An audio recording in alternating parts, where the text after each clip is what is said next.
तृतीय प्रकरण तक हम लोगों ने देख लिया हुआ था। एक बार बता दीजिए प्रथम प्रकरण का नाम क्या है? प्रथम प्रकरण का नाम वैराग्य प्रकरण। वैराग्य हुआ। द्वितीय का नाम मुमुक्षु। मुमुक्षु। बहुत बढ़िया। तृतीय का नाम उत्पत्ति। उत्पत्ति। ठीक है, वैराग्य हो गए, मुमुक्षु हो गए, उत्पत्ति, और चौथा प्रकरण है स्थिति प्रकरण। स्थिति प्रकरण में परीक्षा की दृष्टि से कुछ ऐसा इंपॉर्टेंट अभी तक नहीं पूछा गया है, तो हमने भी उसको कुछ ज्यादा लिया नहीं है। वैसे स्थिति प्रकरण में ज्ञान की जो सप्त भूमिका है उसी की चर्चा को आगे बढ़ाया गया है। एक चीज इसमें जीव की 3 अवस्थाएं हैं, जागृत, स्वप्न और सुषुप्ति, इस पर चर्चा है। हम लोग सीधे पंचम प्रकरण में पहुंचते हैं जिसका नाम है उपसम प्रकरण। यहाँ से सवाल पूछा गया है पहले भी, और कुछ सवाल और हैं जो पूछे जा सकते हैं उपसम प्रकरण से। उपसम प्रकरण में मेन हमें मन का स्वरूप क्या है वो पढ़ना है, और चित्त का नाश कैसे होगा ये पढ़ना है। बहुत ही इंपॉर्टेंट दोनों चीजें हैं। इसी में प्राणायाम के प्रकार भी बताए गए हैं। अब यहाँ से हम लोग शुरू करते हैं, इंपॉर्टेंट है। श्री रामचंद्र जी और उनके गुरु वशिष्ठ जी के बीच में संवाद चल रहा है। अयोध्या में सभा बैठी हुई है, राजमहल में बातचीत हो रही है, गुरु ज्ञान हो रहा है। श्री रामचंद्र जी को वैराग्य हुआ है, उसके बाद ये ज्ञान चल रहा है। रामचंद्र जी पूछ रहे हैं नारियों के बारे में। शरीर में नाड़ियां हैं, नाड़ियों में छिद्र है, उसमें निरंतर वायु का प्रवाह चल रहा है, हम सब का सब चल रहा है। तो रामचंद्र जी पूछते हैं कि नाड़ी रूपी छिद्रों में जो लगातार वायु का प्रवाह चल रहा है उसको कैसे कंट्रोल किया जाए? क्यों कंट्रोल करना है? क्योंकि हम सब लोग जानते हैं वायु का जब प्रवाह चल रहा होता है, जब तक वायु चलती है, चित्त चंचल है। चित्त चंचल है तो आपको शांति नहीं मिल सकती है, तो आपको क्या करना है? वायु पर कंट्रोल करना है। उस वही सवाल रामचंद्र जी ने पूछा। तो वशिष्ठ मुनि क्या कहते हैं देखिए, शास्त्रों के अध्ययन से, ध्यान दीजिएगा, शास्त्रों के अध्ययन से।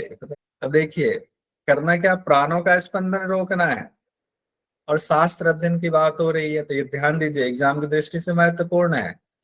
यानी प्राण स्पंदन कैसे रोकना, तो उसमें शास्त्रों का अध्ययन भी महत्वपूर्ण। अगर आ जाए जो नहीं पढ़े हुए उनको लगेगा नहीं ऐसा तो नहीं हो सकता है, शास्त्रों के अध्ययन से क्या लेना देना है प्राण स्पंदन का। लेकिन कहा गया है कि शास्त्र का भी अध्ययन उसमें महत्वपूर्ण भूमिका निभाता है।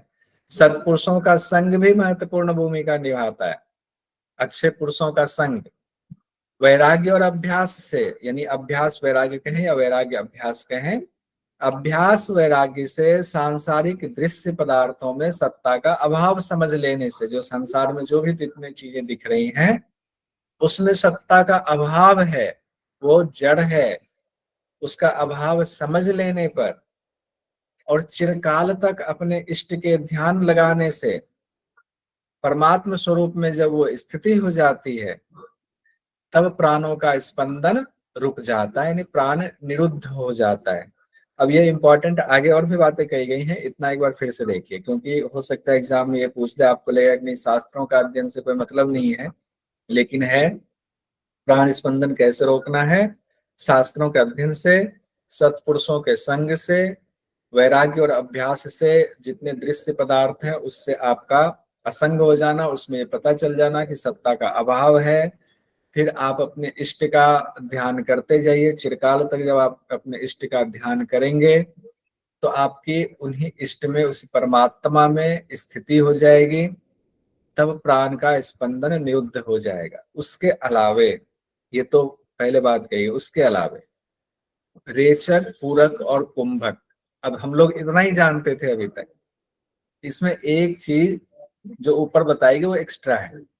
हम लोग जानते थे रेचक, पूरक, कुंभक के द्वारा ही सिर्फ हम लोग प्राणायाम के अभ्यास से ही प्राणों का स्पंदन रोक सकते हैं, लेकिन ऐसा नहीं है। योग वासिष्ठ में चीजें अलग बताई गई हैं, ज्यादा बताई गई हैं, डिटेल में बताई गई। रेचक, पूरक, कुंभक आदि के दृढ़ अभ्यास से, ध्यान योग से भी प्राणवायु निरुद्ध हो जाता है। यानी कोई प्राणायाम नहीं कर रहा है, ध्यान योग से ही वो अपने प्राणवायु को निरुद्ध कर सकता है। फिर वशिष्ठ मुनि आगे कहते हैं ओंकार का उच्चारण ओंकार का अर्थ, उसका चिंतन करने से बाह्य विषयों के ज्ञान का जब अभाव हो जाता है तब भी प्राणवायु का स्पंदन होता है। यानी आप लोग ध्यान कीजिए, उसमें पातंजलि योग दर्शन में कहा गया था, क्या कहा गया था? तज्जपस तदर्थ भावनम। वहां प्रणव के बारे में, ओंकार के बारे में कहा गया, तज्जपस तदर्थ भावनम, उनका जाप करना है, उनके अर्थ को समझ करके पूरी भावना के साथ में, तब आपको समाधि की प्राप्ति होगी। और यहाँ पर कह रहे हैं ओंकार का उच्चारण करेंगे, ओंकार के अर्थ को समझते हुए चिंतन करने, यानी भावना को लगा करके उसी को जोड़िए, तब क्या होगा उसके फल में? तो जितने बाह्य वस्तु है उसका अभाव होगा, यानी उसमें आपकी अनासक्ति होगी। अभी हम उसको रियल समझते हैं, उससे रियलिटी से आप हटेंगे कि रियलिटी वो है नहीं, तब प्राणवायु का स्पंदन रुक जाता है। ये देखिए इंपॉर्टेंट चीजें आ रही हैं, ये अभी तक पूछा नहीं गया हुआ है, पूछा जा सकता है।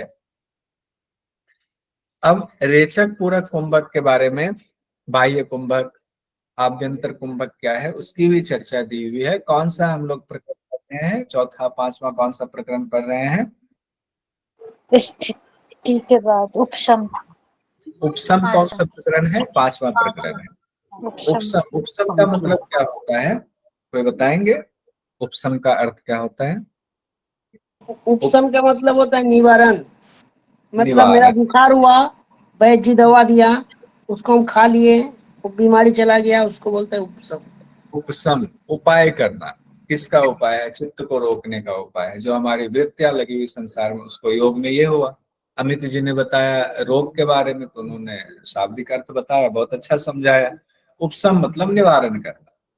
हम अभी हमारी वृत्ति, मन की वृत्ति की वजह से ही संसार है, उसका निवारण करना, उसकी चर्चा उपशम प्रकरण, पांचवें प्रकरण में योग वासिष्ठ में बताया गया। रेचक के बारे में कहते हैं रेचक प्राणायाम का दृढ़ अभ्यास करने से, रेचक मतलब छोड़ना, प्राणवायु को बाहर निकालना। रेचक प्राणायाम का जब हम दृढ़ अभ्यास करते हैं तो प्राण वायु के बाह्य आकाश में स्थित हो जाने पर, यानी प्राण बाह्य आकाश, आकाश मतलब बाहर के आकाश में श्वास छोड़ रहे हैं, तो वहां जब स्थिति हमारी दृढ़ हो जाती है, सिद्धि मिल जाती है, अब नासिका के छिद्रों को प्राण वायु स्पर्श नहीं करती है, इतनी इस तरह से कुंभक की सिद्धि हो जाती है, तब उसको बाह्य कुंभक कहते हैं। यानी श्वास बाहर रोक दिया, रुके हुए हैं, अब प्राणवायु हमारे नासिका को स्पर्श नहीं कर रही है। फिर पूरक की चर्चा है, अंदर श्वास लेकर के रोकने का, कि पूरक का जब हम दृढ़ अभ्यास करते हैं तो पर्वत पर मेघों की तरह हृदय में स्थित हो जाता है प्राण, और प्राण का संचार बिल्कुल स्थिर हो जाता है, शांत हो जाता है, यानी प्राण स्पंदन रुक जाता है, तब वो आभ्यंतर कुंभक कहलाता है। चूंकि ये हम सब योग करने वाले हैं तो इसको समझना कोई मुश्किल काम नहीं है। तीसरे में कहा गया है, ये आपको केवली जैसा लगेगा, तीसरा वाला कुंभ की तरह कुंभक प्राणायाम के अनंत काल तक स्थिर हो जाने पर, और जब अभ्यास करें तो निश्चल स्तंभन हो जाने, निश्चल जहां है वहीं रोक लेना, और बिल्कुल उसमें कोई समस्या नहीं आ रही, बिल्कुल सहजता से आप रोक ले रहे हैं, तो इससे भी प्राण वायु का निरोध हो रहा है। इसी को स्तंभ वृत्ति प्राणायाम करते हैं, योग दर्शन में ये शब्द आया हुआ है, और इसी को व्याख्याकार लोग कहते हैं कि यही केवली कुंभक से मिलता जुलता है। चौथी बात क्या कही गई है योग वासिष्ठ में, जो कि बिल्कुल अलग है, उसको ध्यान दीजिए। जिह्वा के द्वारा तालु के मध्य भाग में जो घंटिका रहती है, जिसको छोटी जिह्वा कहते हैं, उसको प्रयत्न पूर्वक स्पर्श करने से, यानी वहां भी कुछ क्रियाएं छूटी हुई है, उसको प्रयत्न पूर्वक स्पर्श करने से जब प्राण ऊर्ध्व रंध्र में प्रविष्ट हो जाता है, तब प्राण वायु का स्पंदन निरुद्ध हो जाता है। जिह्वा को लगाना है, लगाया है, लेकिन सिर्फ लगाना नहीं होगा, उस दौरान भी कुछ क्रिया होगी जो यहाँ पर चर्चा नहीं की गई, उस दौरान क्या करना है। लेकिन यहाँ पर एग्जाम की दृष्टि से हम लोग इतना ही याद रखेंगे, जिह्वा को तालुमूल में उस घंटिका स्थान में स्पर्श कराएंगे, फिर प्राण ऊपर की तरफ प्रविष्ट होता है, उससे भी प्राण वायु का स्पंदन रुक जाता है, निरुद्ध हो जाता है। और जब ये स्थिति आती है चौथे स्टेज में, यानी कि पहला दूसरा तीसरा को साधते साधते जब चौथे में आए, जब उसकी भी सिद्धि हो गई तो जितने संकल्प विकल्प आपके हैं वो भी रुक जाता है, संकल्प विकल्प रहित हो जाता है इंसान। तब कोई नाम रूप नहीं रहता है, तब अनामा की स्थिति हो जाती है। तब अत्यंत सूक्ष्म आकाश रूप परमात्मा का जब ध्यान किया जाता है उस स्थिति में, तब बाह्य अभ्यंतर के सारे विषय विलीन हो जाते हैं और प्राणवायु का स्पंदन पूरी तरह रुक जाता है। ये उसी तरीके से जैसे आपको योग दर्शन में बताया गया चौथा, बाह्य अभ्यंतर विषयाक्षेपी, उसी तरीके से चारों प्राणायाम आप देखोगे तो योग दर्शन वाला ही है। याद आया, योग दर्शन में भी यही चार चीजें कही गई हैं, उसी तरीके से यहाँ भी कहा गया है। तो ये ध्यान रखिएगा कि योग दर्शन से मिलता जुलता योग वासिष्ठ में है।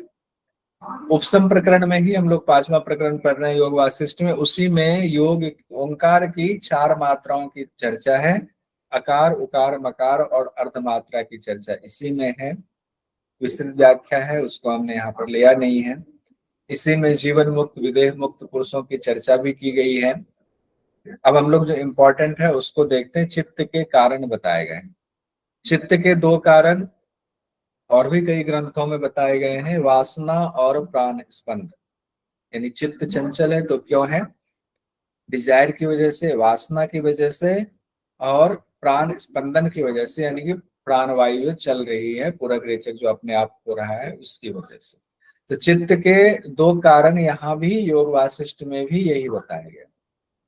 इनमें से किसी एक का लय हो जाने पर, यानी या तो वासना को आप खत्म कर लीजिए या प्राण स्पंदन को कंट्रोल कर लीजिए, ऊपर जो प्राण स्पंदन को रोकने की बात आई हुई है, तो दोनों में से किसी एक को अगर हमने कंट्रोल कर लिया तो चित्त का विनाश अपने आप हो जाएगा। चित्त का विनाश का मतलब चित्त स्थिर हो जाएगा। विनाश से तात्पर्य ऐसा नहीं है कि उस पर बमबारी कर देंगे, चित्त स्थिर हो जाएगा। अब देखिए एक इंपॉर्टेंट चीज कही गई है उपसम प्रकरण में। दरअसल प्रकरण कई सर्गों में बटा हुआ है, तो 92 नंबर का जो सर्ग है, सर्ग संख्या 92 है, उसमें कहा गया है तत्व ज्ञान, वासना क्षय, मनोनाश, ये 3 चीजें कही गई है। तत्व ज्ञान, वासना क्षय और मनोनाश से परम पद की प्राप्ति तथा मन को वश में करने का उपाय बताया गया है। ऊपर कहा गया चित्त के 2 कारण, वासना और प्राण स्पंदन। वासना और प्राण स्पंदन, देखिए प्राण को वश में करने के 3 चीजें यहाँ भी बताई। एग्जाम के लिए भी महत्वपूर्ण है कि प्राण को वश में करने के लिए क्या उपाय बताया गया है। तत्व ज्ञान, वासना क्षय, मनोनाश, आगे और भी चीजें कही गई हैं, पहले इसको ध्यान रखिए। तत्व ज्ञान, वासना का क्षय, मनोनाश, क्लियर है। अब आगे गुरु वशिष्ठ जी रामचंद्र जी से कहते हैं कि मन का नाश करना जरूरी क्यों है, क्यों हम मन को नाश करने, मन का नाश मतलब मन को स्थिर करने, चित्त को स्थिर करने पर क्यों हम इतना फोकस कर रहे हैं, क्यों जरूरी है? क्योंकि जब तक मन विलीन नहीं होगा तब तक सारे संसार की सृष्टि आपके अंदर बनी हुई है, और मन विलीन नहीं होगा, वासना का सर्वथा विनाश नहीं होगा, तो चित्त भी शांत नहीं होगा। तो वासना का विनाश करना है तब मन विलीन होगा, यानी चित्त शांत होगा। और परमात्म तत्व जो चर्चा ऊपर आई हुई है, परमात्म तत्व का जब तक हमें सही से ज्ञान नहीं होगा, अभी तक सिर्फ हम लोग जानते परमात्मा है, बस इतना जानते हैं। हमारे घर में एक मंदिर है, उसमें परमात्मा रहते हैं, या अच्छी जगह पे कहीं पवित्र जगह पर एक मंदिर बना हुआ, वहां पर परमात्मा रहते हैं, या वाराणसी में परमात्मा रहते हैं, हम लोग इतना ही जानते हैं। हम ये नहीं जानते कि हर वक्त परमात्मा है। और अगर हमने ज्ञान ले भी लिया है शास्त्र में, तो उसको हमने अपने जीवन में भी उतार नहीं पाए हैं, मन में पूरी तरह स्थिरता उसकी नहीं आई हुई। तो वशिष्ठ मुनि कहते हैं परमात्म तत्व का जब यथार्थ ज्ञान हो जाता है तभी चित्त शांत होगा। यथार्थ ज्ञान के बिना चित्त शांत नहीं होता। अभी हम लोगों को यथार्थ ज्ञान नहीं हुआ। देखिए 2 शब्द है, ज्ञान और यथार्थ ज्ञान। हम लोगों को ये ज्ञान है, कम से कम जितने लोग क्लास में सबको ये ज्ञान है कि परमात्मा हर जगह है। अगर मैं हाथ फैला रहा हूं तो यहाँ भी परमात्मा है, परमात्मा की महिमा में ही हम हाथ फैला रहे हैं। लेकिन ये ज्ञान है, यथार्थ ज्ञान तब होगा कि वाकई ये परमात्मा है, हम भी परमात्मा है, परमात्मा में ही अवस्थित है, सुख दुख सब सम स्थिति में हो जाएगा। ऐसा नहीं हुआ है हमारा आपका, इसीलिए हमारा आपका सिर्फ ज्ञान है, यथार्थ ज्ञान नहीं है। इसीलिए हमारा आपका चित्त शांत नहीं है, वशिष्ठ मुनि यही बात कह रहे हैं। और जब तक चित्त शांत नहीं होगा तो परमार्थ जो तत्व है, परमात्मा का जो तत्व है, उसका यथार्थ ज्ञान नहीं होगा। अब लीजिए, दोनों बातें फंसी हुई, सर्किल बना हुआ है। परमार्थ तत्व का यथार्थ ज्ञान नहीं तो चित्त शांत नहीं, चित्त शांत नहीं तो उनका यथार्थ ज्ञान नहीं है। तब आगे कहते हैं यथार्थ ज्ञान, मनोनाश, वासना क्षय, ये तीनों ही एक दूसरे के कारण है, यानी तीनों का सर्किल बना हुआ है। यथार्थ ज्ञान, मनोनाश, वासना क्षय ने एक सर्किल चेन बनाया हुआ है, जिस चेन को तोड़ने की जरूरत है, लेकिन ये चेन को तोड़ना आसान नहीं है, ये दुःसाध्य है। दुःसाध्य का क्या मतलब होता है? इसकी साधना मतलब इस चेन को तोड़ना, इस पर कंट्रोल करना बहुत ही दुष्कर कार्य है, मुश्किल कार्य है, असंभव नहीं कहा गया। दुःसाध्य शब्द का इस्तेमाल आया है, एग्जाम के लिए महत्वपूर्ण है, ये ध्यान रखिएगा। दुःसाध्य शब्द कहा गया। यथार्थ ज्ञान, मनोनाश, वासना क्षय, तीनों ही एक दूसरे का कारण, कारण मतलब एक दूसरे का लिंक जुड़ा हुआ है। मनोनाश नहीं तो वासना क्षय नहीं, वासना क्षय नहीं मनोनाश नहीं, वासना क्षय नहीं यथार्थ ज्ञान नहीं, यथार्थ ज्ञान नहीं वासना क्षय नहीं, मनोनाश नहीं। अब लीजिए, ये दुःसाध्य है इसको खत्म करना, लेकिन असाध्य नहीं है। ऐसा नहीं कि इसकी साधना नहीं हो सकती, इसको हम कंट्रोल में नहीं कर सकते, कर सकते हैं। तो दुःसाध्य है, असाध्य नहीं है। तो कैसे करेंगे? तो वशिष्ठ मुनि कहते हैं विशेष प्रयत्न करने पर, यानी काफी मेहनत करनी पड़ेगी, गुरु से ज्ञान लेना पड़ेगा, और गुरु से ज्ञान तो ले ही रहे हैं। तब जब आप साधना करेंगे तो तीनों ही सिद्ध हो जाएगा। कौन सा तीनों? यथार्थ ज्ञान, मनोनाश और वासना क्षय, तीनों ही सिद्ध हो जाएगा। अब कैसे करना है तो थोड़ा सा हिंट दे रहे हैं वशिष्ठ मुनि। रामचंद्र जी से कहते हैं, हे राम, आप चलते फिरते श्रवण करते, श्रवण मतलब सुनते हुए, कोई भी चीज सुन रहे हैं, किसी चीज को स्पर्श कर रहे हैं करते हुए, सुगंध कोई आ रही है उसको सूंघते हुए, आप खड़े होकर चल रहे हैं खड़े होते समय, आप जाग रहे हैं जागते समय, सोते समय, सभी अवस्थाओं में जो परम कल्याण के कारण है, इन तीनों के जो उपाय हैं उसमें लग जाना चाहिए, इनके उपाय में, अभ्यास में लग जाना चाहिए कि इनको हमें कंट्रोल में करना है, यथार्थ ज्ञान, मनोनाश और वासना क्षय को सिद्ध करना है, ताकि ये हमारे चित्त को परेशान ना कर पाए। तो तीनों के उपाय में लग जाना ये कहा गया। वासनाओं के परित्याग के समान ही प्राणायाम भी एक उपाय है। जैसे ऊपर प्राणायाम की चर्चा आई थी, ऊपर तो कहा गया है ही प्राणायाम से भी प्राण स्पंदन का निरोध होता है। तो जैसे वासनाओं का परित्याग है, उसी तरीके से प्राणायाम से भी आपका चित्त निर्मल होता है, चित्त शुद्ध होता है, फिर चित्त स्थिर होता है, और फिर प्राण स्पंदन भी रुक जाता है। तो हम लोग अगर ये सोचे कि जो प्राणायाम नहीं करते हैं उनका चित्त स्थिर नहीं होता है, तो ऐसा नहीं है। जो साधु महात्मा है, जो भक्ति मार्ग वाले हैं, वो प्राणायाम नहीं करेंगे तो भी उनका चित्त स्थिर होगा। उनके उपाय दूसरे हैं चित्त स्थिर करने के। योग करने वालों को उपाय बहुत हैं, दूसरे हैं, तो सबके अलग अलग उपाय हैं, और वशिष्ठ मुनि सारे उपाय को जानते हैं। जिनको जो जिस चीज की जरूरत है वो उपाय दे देते हैं। चिरकाल तक प्राणायाम के अभ्यास से, वशिष्ठ मुनि कहते हैं, और योग के अभ्यास में कुशल गुरु जो है, देखिए यहाँ पर ये बात कही गई है कि कुशल गुरु के द्वारा जो युक्ति बताई गई है, जो नियम बताया गया है, और जो आसन उनके द्वारा बताया गया, जिसमें कहा गया स्वस्तिक आदि आसनों की सिद्धि से, उचित भोजन से प्राण स्पंदन का निरोध हो जाता है। इतनी सारी चीजें प्राण स्पंदन में आई हुई। रामचंद्र जी ने सवाल पूछा है, कितनी सारी चीजें बता रहे हैं। चिरकाल तक प्राणायाम का अभ्यास कीजिए, कुशल गुरु से योग सीखिए, स्वस्तिक आदि आसनों को सिद्धि कर लीजिए, भोजन भी आपका उचित होना चाहिए, तब प्राण स्पंदन का निरोध हो जाता है। और आगे कहते हैं, देखिए, साक्षात जब परमात्मा स्वरूप का अनुभव हो जाता है तो वासना उत्पन्न नहीं होती है। अभ्यास करते करते करते परमात्मा के दर्शन हृदय में होने लगे, तो वासना उत्पन्न, वासना क्या है, अभी तक तो छोटी मोटी चीजों के लिए भाग रहे, जब इतनी बड़ी चीज मिल गई, परमात्मा ही मिल गए, तब बाकी चीजों की वासना वाला क्यों रहेगी, फिर वासना नहीं होती है। यथार्थ ज्ञान की भी चर्चा आई, जो यथार्थ ज्ञान हम लोग कह रहे थे। अब देखिए यहाँ पर रामचंद्र जी से यथार्थ ज्ञान के बारे में वशिष्ठ मुनि क्या कहते हैं, आदि मध्य और अंत में कभी पृथक ना होने वाला एकमात्र सत्य स्वरूप परमात्मा को भली भांति यथार्थ रूप से जान लेना ही यथार्थ ज्ञान, असली ज्ञान यही। 3 शब्द आया है, आदि मध्य और अंत में, यानी जिनका कोई आदि नहीं है। अभी हम लोग अगर कोई मान लीजिए रस्सी खरीदा या कोई सामान घर में खरीदते हैं, तो उसका होता है माप, होता है, उसकी शुरुआत यहाँ से हो रही है, उसका अंत यहाँ हो रहा है, उसका एक मिडिल पॉइंट भी है। हमारा, आपका, सबका, हमारे घर का, हमारे परिवार का, हमारे गांव का, हमारे देश का, इस पृथ्वी का भी आदि अंत है कि कहाँ से शुरू हो रहा है, कहाँ से लेंगे, एक परिमाप है। लेकिन परमात्मा का कोई माप नहीं है, ना उनके शुरुआत आदि का पता है कब शुरू हुए, ना उनके बीच का पता है, ना उनके अंत का पता है। उनको आप पृथक अलग अलग इन तीनों चीजों में नहीं बांट सकते हैं।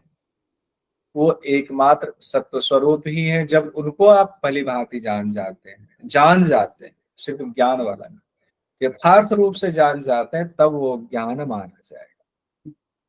अब क्या करना चाहिए, तो वशिष्ठ मुनि कहते हैं बुद्धिमान पुरुष को एकाग्रचित्त होकर के एकांत में बैठना चाहिए और प्राण स्पंदन के निरोध के लिए विशेष यत्न करना चाहिए। जिनके लिए जो यत्न उपयुक्त है, उचित है, उस यत्न को करें। कहाँ? एकांत में बैठ करके, चाहे प्राणायाम का अभ्यास कर रहे हैं, चाहे ध्यान का अभ्यास कर रहे हैं, चाहे दूसरा कोई उपाय कर रहे हैं, उसके द्वारा अपने प्राण स्पंदन को रोकिए। अब देखिए यहाँ पर ये बहुत इंपॉर्टेंट है।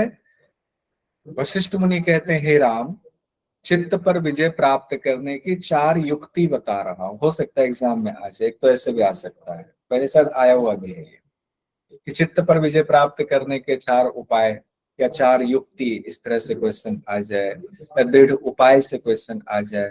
तो चित्त पर विजय प्राप्त करने के देखिए क्या कहा गया। पहला, अध्यात्म विद्या की प्राप्ति से होगा। दूसरा, साधु संगति से होगा। तीसरा, वासना का सर्वथा परित्याग करने से होगा। चौथा, प्राण स्पंदन का निरोध करने से होगा। अब जितना हमने पढ़ा, उनको यहाँ पर एक तरह से समरी के रूप में, एक तरह से सारांश के रूप में वशिष्ठ मुनि बता रहे हैं रामचंद्र जी को। क्या चीजें फिर से देखिए। चित्त पर विजय प्राप्त करने के दृढ़ उपाय। पहला, अध्यात्म विद्या की प्राप्ति। दूसरा, साधु संगति। तीसरा, वासना का सर्वथा परित्याग। और चौथा, प्राण स्पंदन, यानी प्राण वायु पर कंट्रोल करना, उसको निरोध कर लेना। 4 चीजें हो गई, चारों याद कर लीजिए अपने स्पेशल डायरी में, इसको नोट कीजिए। इन 4 उपाय से हम चित्त पर विजय प्राप्त कर सकते हैं। साधु संगति भी बहुत महत्वपूर्ण रखता है, लेकिन कहाँ शहर में साधु संगति कहाँ हम करने आएंगे, मिलते नहीं साधु। बीच में जाते हैं थोड़े समय के लिए, चित्त बड़ा निर्मल सा होता है, फिर आते हैं, फिर इसमें लग जाते हैं। बाकी भी उपाय है, गुरु के निर्देशन में करें। अब हम लोगों ने 5 प्रकरण तक देख लिया, फिर एक बार आते हैं पहले प्रकरण से। पहले प्रकरण का नाम है वैराग्य प्रकरण। दूसरे प्रकरण का नाम था मुमुक्षु प्रकरण। तीसरे प्रकरण का नाम था, क्या था तीसरे प्रकरण का नाम बताइए? मुमुक्षु के बाद उत्पत्ति प्रकरण। हाँ, उत्पत्ति हुई है संसार की। फिर उत्पत्ति के बाद स्थिति है, यानी चौथा प्रकरण स्थिति प्रकरण है। उत्पत्ति स्थिति हो गई, तो उसका निवारण कैसे होगा, जो अमित जी ने कहा निवारण करना है, उसका नाम दिया उपशम प्रकरण, 5वां प्रकरण। 5 हो गए। छठा प्रकरण है निर्वाण प्रकरण। निर्वाण प्रकरण 2 भाग में बटा हुआ है, पूर्वार्ध उत्तरार्ध। निर्वाण प्रकरण बहुत बड़ा है, तो उसको 2 पार्ट में बांटा गया है, पूर्वार्ध और उत्तरार्ध में। निर्वाण प्रकरण में क्या क्या दिया गया, एक बार सब्जेक्ट देखते हैं, फिर हम लोग आगे बढ़ेंगे। निर्वाण प्रकरण में पहले ही वशिष्ठ मुनि रामचंद्र जी को बता रहे कि आगे क्या होने वाला है, यानी महाभारत में पांडव और कौरव आएंगे, उनके बीच में झगड़ा होगा, लड़ाई होगी, युद्ध के मैदान में भगवत गीता का पाठ बताया जाएगा, पूरा गीता का ज्ञान देंगे, सारी बातें पहले ही उनको बता दिया। फिर प्राणायाम की चर्चा भी है निर्वाण प्रकरण में, पूरा कुंभक रेचक। देखिए प्राणायाम की चर्चा ऊपर भी आई हुई है, उपसम प्रकरण में भी है, कई चीजें ना अलग अलग भी दिया गया है। कुंडलिनी जागरण के बारे में भी चर्चा आई हुई निर्वाण प्रकरण में, और भगवान शिव और वशिष्ठ मुनि के बीच में संवाद हुआ है, वो चर्चा भी निर्वाण प्रकरण में है कि वशिष्ठ मुनि को भगवान शिव मिल गए, भगवान शिव से फिर वशिष्ठ मुनि जी ज्ञान ले रहे हैं, वो चर्चा भी निर्वाण प्रकरण में। बहुत सारी चीजें, 32,000 श्लोक है तो हम लोग उतना नहीं आते हैं। एग्जाम की दृष्टि से जो महत्वपूर्ण है वो आदि व्याधि की अवधारणा, लेकिन कई बार सिलेबस तो हम लोगों ने देखा था, योग वासिष्ठ का सिलेबस थोड़ा सा है लेकिन पूछ लिया जाता है आउट ऑफ द सिलेबस। तो चलिए अच्छी बात है, उससे जितनी बार भी अलग कुछ क्वेश्चन एक भी आता है तो हमें उसको जानने का और मौका मिलता है। तो आदि व्याधि की अवधारणा भी है। अच्छा, एक और चीज है, परमात्मा के 3 नाम भी बताए गए हैं योग वासिष्ठ के निर्वाण प्रकरण में, ओम तत् सत। ये भगवद गीता में भी, श्रीमद् भगवद गीता में भी परमात्मा के 3 नाम बताए गए हैं, ओम तत् सत, और योग वासिष्ठ में भी ओम तत् सत कहा गया है। कहाँ पर है? निर्वाण प्रकरण के पूर्वार्ध में है, 30वें सर्ग में ये बात आई हुई है। अब एक और चीज है इंपॉर्टेंट जो एग्जाम में पूछा गया था, शरीर की तुलना किससे की गई है? तो शरीर की तुलना वृक्ष से की गई है। भगवान शिव वशिष्ठ मुनि से जो कहते हैं कि शरीर की तुलना किससे की गई है, वृक्ष से, ये बात उन दोनों के संवाद में ये बात आई हुई है। इस देह रूपी वृक्ष में, यानी शरीर जो है वृक्ष के समान है, हाथ हैं, पैर हैं, और इनके अलग अलग जो अंग हैं बाकी, वो सब इनकी शाखाएं हैं, जैसे पेड़ की शाखाएं होती हैं। केसों का सुंदर समूह है, लताओं के समान है ये। यह वृक्ष क्या पर्याप्त रूप से चेतन के संबंध के बिना किसी तरह शोभित हो सकता है? नहीं हो सकता है। यानी एक चेतन पदार्थ भी है, तो सबका निर्माण करने वाला एक चेतन ही है, दूसरा कोई नहीं। यानी इस शरीर का की जो उत्पत्ति हुई है वो चेतन की वजह से हुई है, तो मूल कारण तो चेतन ही है। अब हम लोग आते हैं आदि व्याधि की अवधारणा। अगर एग्जाम में फिर से आ जाए कि शरीर की तुलना किससे की गई है, कहाँ पर है चर्चा इसकी, तो निर्वाण प्रकरण में है, भगवान शिव और वशिष्ठ मुनि के बीच में संवाद के दौरान है, और पेड़ से, वृक्ष से तुलना की गई है। फिर आदि व्याधि की अवधारणा की चर्चा है, जो बहुत इंपॉर्टेंट है आपके सिलेबस में, इसलिए इससे क्वेश्चन भी बहुत पूछा जाता है। और थोड़ी कंफ्यूजिंग स्थिति है तो ध्यान से पढ़ेंगे तो दिक्कत नहीं होगी, हो जाएगा। आदि व्याधि की अवधारणा को ध्यान से देखिएगा। सवाल पहले रामचंद्र जी पूछते हैं कि इस शरीर में ये मानसिक और शारीरिक कष्ट कैसे उत्पन्न होता है, कैसे रोग उत्पन्न हो जाते हैं। आदि को कहा गया मानसिक कष्ट, व्याधि को कहा गया शारीरिक कष्ट। ये दोनों उत्पन्न कैसे होते हैं, और उत्पन्न होते हैं उसका कारण क्या है, और इसको नाश करने का उपाय क्या है, वो भी बता दीजिए। तो दोनों चीजें पूछ लिया, उत्पन्न क्यों हो रहा है और इसको नाश करने का क्या उपाय है। अब यहाँ जो उपाय बताया जाएगा वहीं से क्वेश्चन निकल कर आएगा। वशिष्ठ मुनि कह रहे हैं कि चाहे आदि हो चाहे व्याधि हो, दोनों दुख के कारण है। आदि होती मानसिक कष्ट होता है तो भी दुख होता है, शारीरिक कष्ट हुआ, शरीर में कोई रोग बीमारी हुआ तो भी दुख है। दुख का कारण वही है, यही दो है दुख का कारण।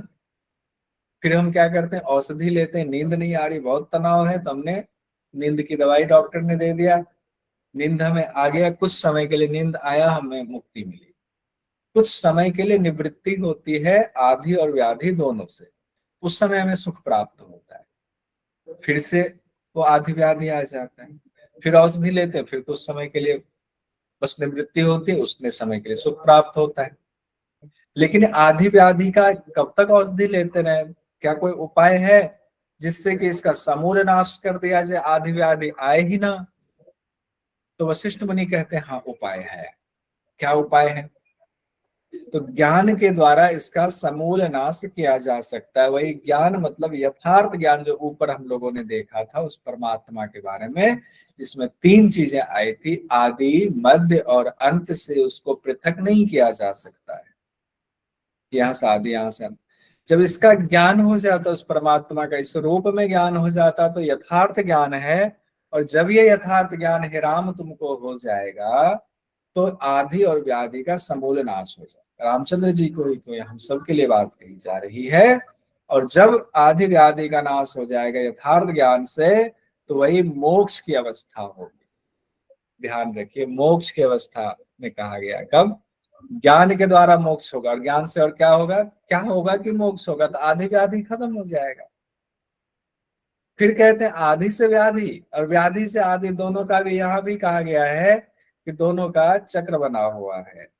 यानी यथार्थ ज्ञान हो रहा है तो आदि व्याधि का समूल नाश होगा, समूल नाश होगा तो मोक्ष की प्राप्ति होगी। क्वेश्चन आ सकता है, 3 स्टेप्स हो गए। आदि व्याधि है, क्यों है? क्योंकि अज्ञान है। तो ज्ञान हुआ, आदि व्याधि खत्म, आदि व्याधि खत्म तो मोक्ष आ गया, वही मोक्ष कहलाता है। अब भगवान रामचंद्र जी से कहते ये तो हो गया, हमने 1 मिनट में थोड़ा सा समरी बता दिया, अब इसका पूरा सुनो। कई बार आदि से व्याधि होता है। आदि का मतलब क्या है? मानसिक बीमारी, मानसिक जो तनाव है वो आदि हुआ। आदि से क्या हुआ? व्याधि। व्याधि का मतलब क्या होता है? शारीरिक, शारीरिक जितने भी कष्ट होते हैं, शारीरिक जितने भी रोग बीमारी से जो भी है, तो आदि से व्याधि उत्पन्न होता है। लेकिन कई बार व्याधि से आदि भी उत्पन्न होता है। मान लीजिए हमें रोग हो जाए, चोट लग जाए पाँव में, पाँव में चोट लग गई। अब हम ये सोच रहे हैं कि पाँव का चोट ठीक क्यों नहीं हो रहा है, इससे हमारा रोजगार बंद हो गया, हम कहीं जा नहीं पा रहे हैं, बच्चे कैसे खाएंगे, कैसे उनका हम काम करेंगे। अब ये सोचते सोचते मानसिक व्याधि उत्पन्न हो गई, यानी कि आदि उत्पन्न हो गई। तो कभी कभी क्या होता है, रामचंद्र जी से कहते हैं वशिष्ठ मुनि, आदि व्याधि साथ भी चलते हैं। यहाँ भी 3 चीजें होगी, आदि से व्याधि भी उत्पन्न हो सकता है, व्याधि से आदि भी उत्पन्न हो सकता है, और कभी कभी आदि व्याधि साथ साथ भी उत्पन्न हो सकता है, साथ साथ भी चल सकता है। अब फिर कहते हैं आदि क्या कहते हैं, व्याधि क्या है? तो हे राम, शारीरिक जो दुख होता है उसको व्याधि कहते हैं, और वासना की वजह से, डिजायर वगैरह जो होता है हमारा, काम, जितने भी कामनाएं होती हैं, वो मानसिक दुख उससे उत्पन्न होता है, उसको आदि कहते हैं। और इसका मूल कारण क्या है? अभी जो बात हुई, मूल कारण इसका अज्ञान ही है। किसका मूल कारण अज्ञान है? आदि और व्याधि दोनों का मूल कारण अज्ञान है। यानी अज्ञान का नाश करेंगे तो कारण ही खत्म, कारण खत्म तो आदि व्याधि खत्म। यानी यथार्थ ज्ञान होने पर इसका विनाश हो जाएगा। क्लियर है ना? कहीं कोई कंफ्यूजन तो नहीं है?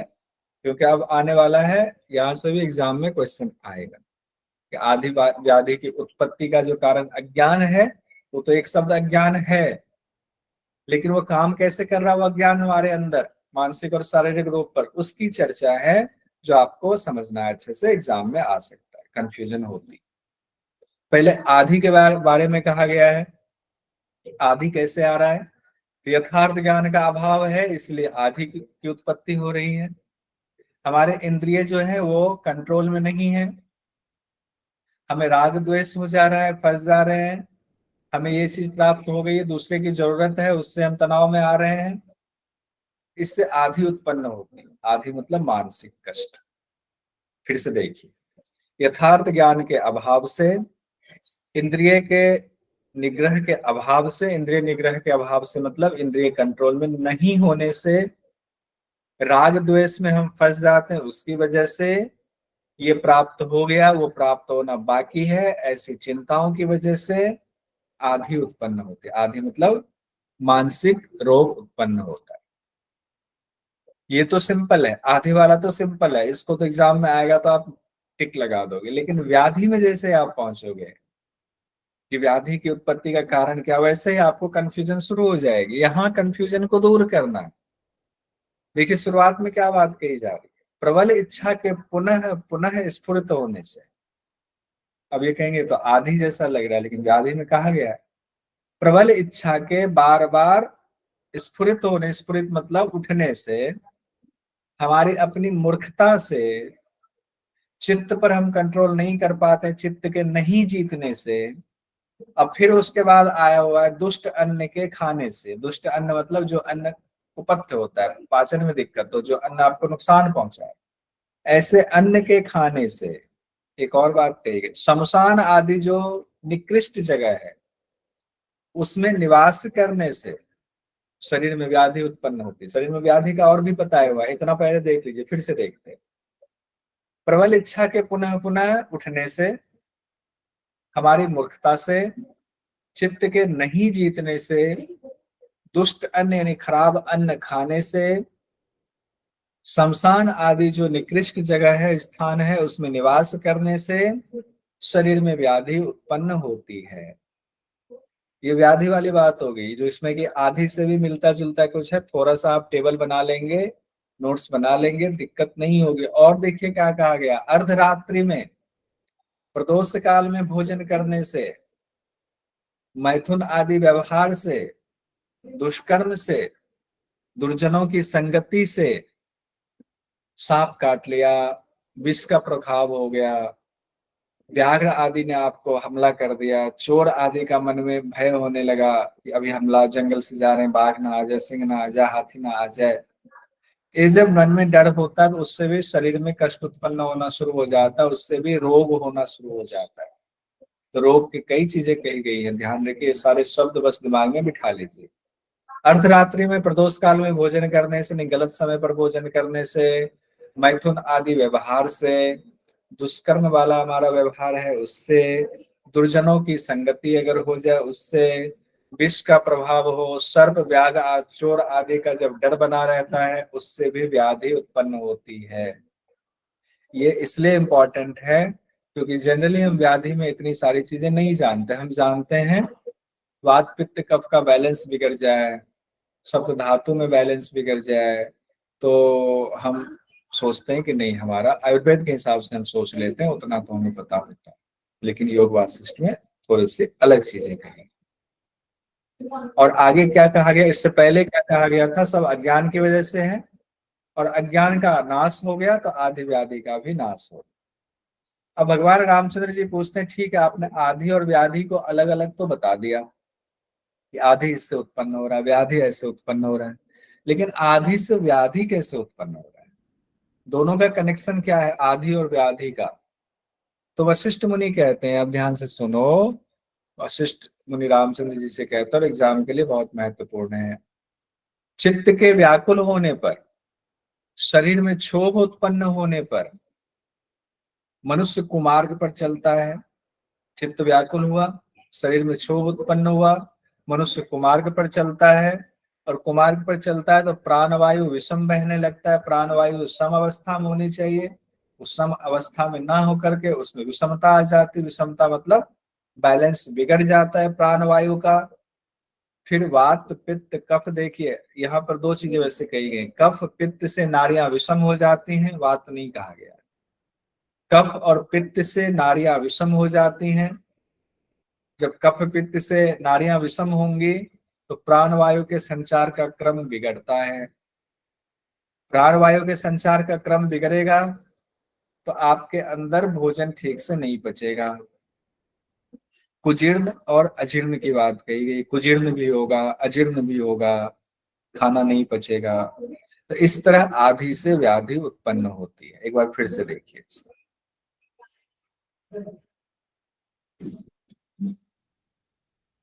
कहा गया है चित्त के व्याकुल होने पर शरीर में क्षोभ उत्पन्न होता है, फिर मनुष्य कुमार्ग पर चलने लगता है, प्राणवायु विषम बहने लगती है, कफ पित्त से नाड़ियां आपकी बिल्कुल गंदी हो जाती, विषम हो जाती है। उसमें जो देखिए कफ वात पित्त कफ तीनों शरीर में जरूरत है, लेकिन उसमें बैलेंस होना चाहिए। बैलेंस बिगड़ जाने से, विषम हो जाने से प्राणवायु का भी संचार बिगड़ जाता है, फिर खाना नहीं पचता है और दोष उत्पन्न हो जाता है। कुजीर्ण अजीर्ण अवस्था की बात कही गई है। इस तरह आदि से व्याधि उत्पन्न होता है, और अगर आदि को आपने अभाव कर लिया तो व्याधि का भी नाश हो जाएगा। यानी आदि को अगर आपने कंट्रोल में कर लिया, मानसिक को, तो व्याधि को भी कंट्रोल में कर लेंगे। आगे हम लोग देखते हैं किन मंत्रों से व्याधि का नाश होता है। मंत्र से भी व्याधियों का नाश कहा गया है। अब ध्यान दीजिए, ये बिल्कुल अलग चीज है, एग्जाम में अभी तक नहीं पूछा गया है, ये पूछा जा सकता है। योग वासिष्ठ के मुताबिक किन मंत्रों से व्याधियों का नाश होता है? वायु, अग्नि, पृथ्वी, जल आदि के जो बीज मंत्र हैं, 5 हैं वैसे, पंच महाभूत है, उन पांचों के लवर यह है, लेकिन यहाँ पर नामचारी का दिया हुआ, आदि आया तो 5वां अपने आप उसमें इंक्लूड है, आकाश इंक्लूड है। तो ये जितने हैं लवर यह वाले जो बीज मंत्र हैं, आकाश, वायु, अग्नि, जल, पृथ्वी वाले, उनके मंत्रों के वर्ण भी अन्य रसों का पाचन करने में महत्वपूर्ण भूमिका निभाते हैं और पाचन व्यवस्था को ठीक कर देते हैं। यानी कि चक्रों का ध्यान कहा गया एक तरह से, आप कहें कि धारणा की भी बात कही गई है, लेकिन यहाँ पर एग्जाम की दृष्टि से मंत्रों की बात कही गई, किन मंत्रों से व्याधियों का नाश होता है। हम लोग सिर्फ टू द पॉइंट ही आते हैं, किन मंत्रों से होता है। लम, रम, जितने लवरियह वाला पूरा मंत्र है, 5 लवरियह वाला, उसमें बिंदी बिंदी लगा करके आप उसको सेट कर लीजिए दिमाग में। इन मंत्रों से भी क्या होता है, अन्य रसों का पाचन होता है और आपकी व्यवस्था ठीक हो जाती है। किस लिए? ये व्याधि की चर्चा, ये आधि में नहीं है, व्याधि में कहा गया है। व्याधि का उपाय कहा गया, हो सकता है एग्जाम में ऐसे पूछ दे क्वेश्चन, लम वम रम, इनके जाप से निम्न में से कौन सा ठीक होता है? आधि ठीक होता है, व्याधि ठीक होता है। अब लीजिए, आधि ठीक होता है, दोनों ठीक होता है, कोई भी नहीं होता है, तो व्याधि ठीक होगा, व्याधि की चर्चा आई हुई है। आगे वशिष्ठ मुनि कहते हैं, अज्ञान से आधि और व्याधि की उत्पत्ति हुई है और तत्व ज्ञान यानी यथार्थ ज्ञान से आधि और व्याधि का क्षय होता है। हालांकि उसी बात को फिर से कहा गया, बीच बीच में इस बात को कोट किया गया। अब योगी के योग की, अब यहाँ तक आधि व्याधि कंप्लीट हो गया हमारा। अब योगी के योग की 7 भूमिकाएं हैं, ये हम लोग अगली क्लास में देखें तो ज्यादा अच्छा होगा।